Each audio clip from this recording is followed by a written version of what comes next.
Rising cross-strait tensions have become a concern for many democracies around the world. As China increases its military drills surrounding Taiwan, former U.S. Defense Secretary Mark Esper advises Taiwan to boost its defense budget to enhance asymmetric warfare capabilities.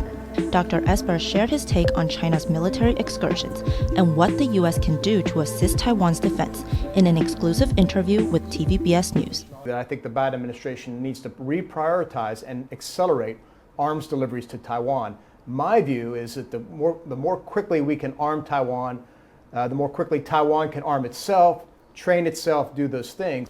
Taiwan's cabinet recently approved a record-high national defense budget of 606.8 billion NT dollars for 2024, which amounts to roughly 2.5% of the GDP. Esper argues that Taiwan's defense budget should be increased to above 3% of its GDP to develop an asymmetric warfare approach. He emphasized that stockpiling energy, arms, and having a resilient telecommunications network are essential to countering an invasion. Esper also considers India a key player in building regional defenses among other Asian democracies. You look at the Quad, which involves India, Japan, Australia, and the United States. That's a good development. China's trying to claim all the South China Sea. If we can get all those countries on board, and India as well, because I argue in my book that China is the most strategic threat we face in the 21st century.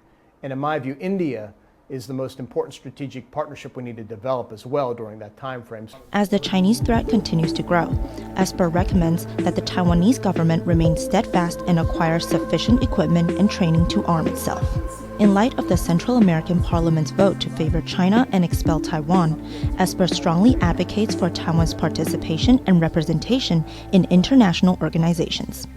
Meanwhile, the former U.S. Defense Secretary underscores that democracies are vulnerable, and Taiwan should take all possible measures to defend its freedom and sovereignty. Ting Ting Liu, Su Kai Chen, Gao Wenli, Zhang Jiabao, Vivian Xiao, TVBS World Taiwan.